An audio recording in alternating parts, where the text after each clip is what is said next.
Hello guys, कैसे हैं आप लोग। आई होप आप बढ़िया होंगे। मैं भी बढ़िया हूँ। उम्मीद करता हूँ आपकी पढ़ाई भी अच्छी चल रही होगी। तो चलिए आज स्टार्ट करते हैं डिस्कस करना कि एएफएम को कैसे रिवाइज किया जाए और कैसे उसमें अच्छे से अच्छे मार्क्स स्कोर किए जाए। ठीक है, तो ये मैंने आपका डिस्कस किया हुआ है। ये मैंने पूरा एनालाइज जो किया था आपका मई 24 से लेके अब तक जो जनवरी 26 तक का है कि चैप्टर वाइज किस चैप्टर से कितना नंबर का क्वेश्चन पूछा है। ये मैं आपको पीडीएफ शेयर कर दूंगा, आप उसमें से एक बार देख लीजिएगा। ठीक है, तो ये तो आपका एनालिसिस था। आइए मेन कंटेंट पे आ जाता है। ठीक है, तो सबसे पहले बात हम कर लेते हैं मटेरियल आपको क्या यूज़ करना है।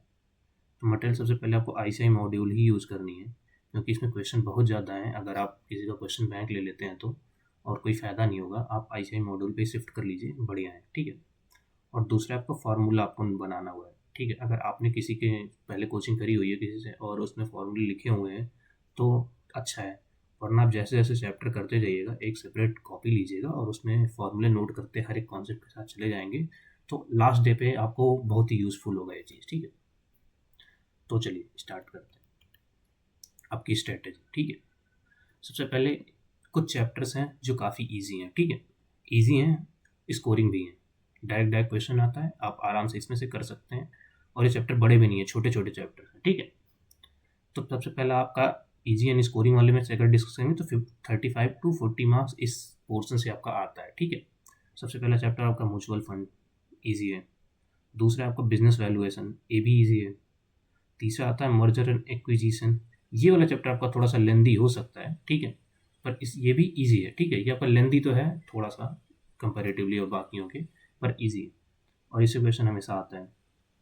इसमें चौथा चैप्टर है आपका इंटरनेशनल फाइनेंशियल मैनेजमेंट, इससे भी क्वेश्चन आता है और ये भी ईजी है।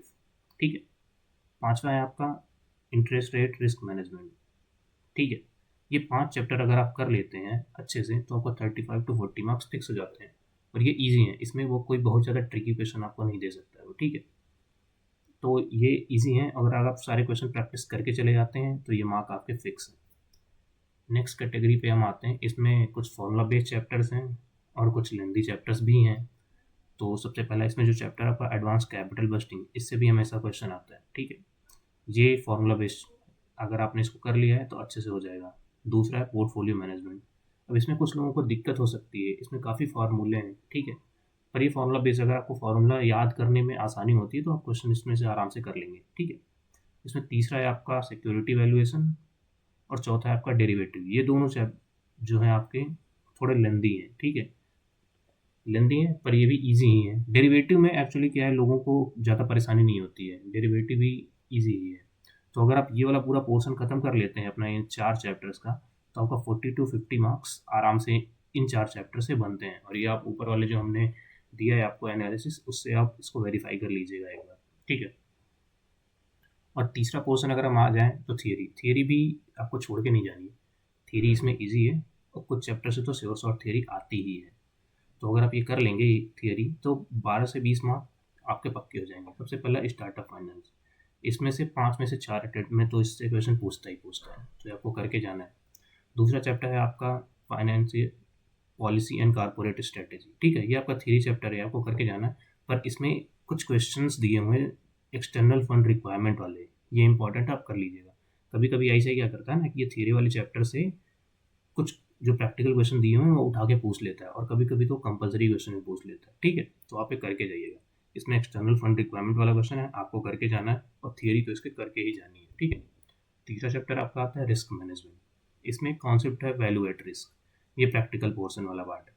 इसमें भी 3-4 क्वेश्चन होंगे, ये भी आपको देख के जाने और बाकी रिस्क मैनेजमेंट आपको थियरी करके जाना है। ठीक है, चौथा आपका जो चैप्टर आता है वह सिक्योरिटी एनालिसिस, ये भी आपको थियरी चैप्टर है, करके जाना है। पर इसमें कुछ न्यूमेरिकल जो दे रखे हैं आपको वो देख लेने हैं। ठीक है, और एक है जो मैंने अभी देखा है कि डेरिवेटिव में लास्ट पेजेस पे कुछ थियरी दी हुई है, जैसे वेदर डेरिवेटिव, इलेक्ट्रिसिटी डेरिवेटिव, तो ये आपको थोड़े से पढ़ लेने हैं। ठीक है, अब अगर आप ये पोर्शन पूरा कर लेते हो इतना, तो आपका पूरा काम बन जाएगा। ठीक है, बहुत लोगों को डर लगता है फॉरेक्स से कि फॉरेक्स नहीं आता, हम कितनी बार भी कर लेते हैं, तो भी अगर आप ये इतना पोर्शन कर लेते हो ना, ये तीनों पोर्शन, तो आपका काम बन जाएगा। ठीक है, मैं ऐसा सजेस्ट तो नहीं करता क्योंकि एएफएम काफ़ी ईजी है, स्कोरिंग है और इसमें कम चैप्टर्स भी हैं, तो आपको 100% कोर्स कवर करके जाना चाहिए।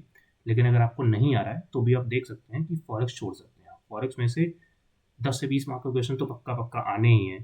तो अगर आप कर लेते हैं तो वेल एंड गुड, और अगर नहीं कर पाते हैं तो छोड़ सकते हैं। लेकिन एक चीज़ आपको ध्यान रखना है कि ये जो आपके ईजी वाले इसको ईजी एंड स्कोरिंग जो हमने पोर्शन डिस्कस किया, इसमें 2 चैप्टर जो आपके हैं ना, international financial management and interest rate risk management, इन दोनों चैप्टर्स में आपका जो है ना फॉरेक्स का कॉन्सेप्ट की बेसिक अंडरस्टैंडिंग आपको होनी चाहिए। तो अगर आपको देखिए नहीं समझ में आता है तो भी आप एक बार पूरा फॉरेक्स रिवाइज कर लीजिएगा। इसमें इजी इजी जो कॉन्सेप्ट है ना वो आप रिवाइज कर लीजिएगा। उससे अगर आपका एमसीक्यू भी 2 नंबर या 4 नंबर का पूछ लेता है एग्जाम में तो आप उससे कर सकते हैं, और उससे आपकी इन दोनों चैप्टर का बेस भी बन जाएगा। तो आप आराम से कर लेंगे। इसमें बड़े बड़े क्वेश्चन हो सकता है आपको ना बन पाए, तो कोई दिक्कत नहीं है, छोड़ सकते हैं आप। बाकी ये तीनों पोर्शन अगर आप अच्छे से करके जाते हैं ना, ए बी और सी, अगर ये मैं ए बी सी ऐसा नहीं बता रहा हूँ कि आपको ये करना है ये छोड़ देना है, नहीं, आपको करना सारे हैं, बस आप इस सीक्वेंस में कर सकते हैं। ये पहला वाला ईजी पार्ट है, तो अगर आप कर लोगे तो आपका 35 to 40 मार्क कवर भी हो जाएगा और आपका एक कॉन्फिडेंस भी बिल्ड हो जाएगा। ठीक है। दूसरा क्या, थोड़े बड़े बड़े चैप्टर्स हैं या फार्मूला बेस्ड चैप्टर्स हैं बी वाले में, तो ये अगर आप कर लेंगे तो आपका लगभग कोर्स खत्म ही हो जाएगा थियरी छोड़ के। और थियरी अगर आप कर लेते हैं तो पूरा कोर्स, मतलब आपका कोर्स जो है पूरा का पूरा तैयार हो जाएगा। और फॉरेक्स में आप एक बार बेसिक बेसिक पूरा पढ़ लीजिएगा और पूरा क्वेश्चन एक बार सॉल्व करके छोड़ दीजिएगा, आपकी अंडरस्टैंडिंग भी डेवलप हो जाएगी। और अगर उसके बाद भी आपको पूरे बड़े बड़े क्वेश्चन नहीं बनते हैं तो आप छोड़ सकते हैं फॉरेक्स को। ठीक है। तो ये तो था बेसिक बेसिक बात इसमें। ठीक है। और अगर आपको कोई और दिक्कत हो या किसी और चैप्टर में कुछ भी हो दिक्कत या परेशानी हो, या आपको एंजाइटी हो रही हो, या कुछ बात करना चाह रहे हो किसी से, तो आप मुझसे कर सकते हो। और ये पीडीएफ मैं आपको ग्रुप में शेयर कर दूंगा। Okay, thank you.